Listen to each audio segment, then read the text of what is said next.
Welcome to frankly with Telakapalli. Latest political updates అందించడానికి మనతో పాటుగా సీనియర్ సంపాదకులు తెలకపల్లి రవి గారు సిద్ధంగా. రవి గారు నమస్తే సార్. నమస్తే వర్మ. సార్ ఏంటి రాజా సింగ్ రాజీనామా ఆమోదం అసలు ఊహించిన పరిణామమేనా, ఊహించిన పరిణామా? ఇంకా నిర్ణయానికి వచ్చినట్టుగా ఉన్నారు ఎక్కడో చోట. ఇది మరీ ప్రతిసారి లొంగిపోయినట్టుగా ఉంటుందని. అయితే ఇంత మాత్రాన ఆయన వెళ్తాడో లేదు తెలియదు. ఈయన రామచంద్రరావును అధ్యక్షుడిగా నియమిస్తారని దానికంటే ముందు నుంచి కూడా ఆయన గొడవ ప్రారంభించారు.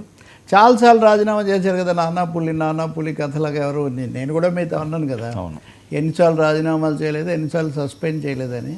కానీ ఆయన ఏదో మూల విరాట్గా ఎసరు పెట్టినట్టుగా కనిపిస్తుంది. అంటే అసలు పార్టీని ధిక్కరించేసి ఇదంతా చేయటం.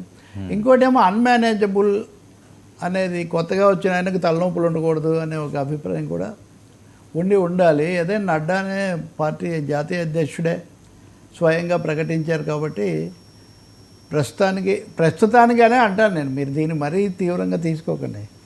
ఎందుకంటే రాజీనామా ఆమోదించారు ఓకే, కానీ సభ్యుడిగా ఉంటాడు ఆయన సభలో. ఆయన ఏమి వచ్చి కాంగ్రెస్తో అయితే ఏమి ఉండడు కదా. మరి మధ్యలో ఏమైనా కాలక్షేపం చేస్తారా? లేదు, ఆయన చేసే పనులు బీజేపీకి సంబంధం లేకుండా ఉండటం కోసం కూడా ఇది ఒక ఏర్పాటు.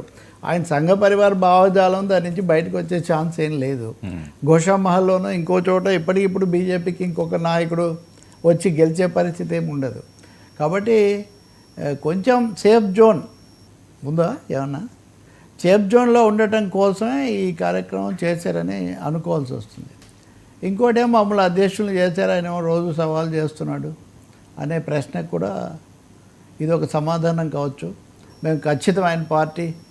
ఇంకోటి రాజాసింగ్ మీద తీసుకునే చర్య భవిష్యత్తులో ఇంకెవరు అసమ్మతి స్వరాలు ఇవి వినిపించకుండా. ఇప్పుడు ఆయన ప్రమాణ స్వీకారం చేసిన రోజు కనీసం 2 పార్లమెంట్ సభ్యులు రాలేదు రకరకాల కారణాల వల్ల. ఒక ఆయన చివరిలో వచ్చాడు. కాబట్టి అసమ్మతి అనేది ఇట్లా అయిష్టం అనేది చాలా స్పష్టంగా కనిపిస్తుంది. ఇంకా దాంట్లో రెండో మాట ఏముంది? కాకపోతే రాజాసింగ్ని ఇంకా వాళ్ళని మించిపోయినదిగా చేస్తున్నాడు కాబట్టి ఇప్పుడు ఆయన నేరుగా నేను హిందుత్వ ప్రతినిధిని, నేనేం బీజేపీ కాదంటాడు. మీరు ఒకటి గమనించండి, బీజేపీ ఆర్ఎస్ఎస్ లేకపోతే ఇది ఒకటి కాదు, ఆ సంస్థలు వేరని వాళ్ళు చెప్తూ ఉంటారు కదా.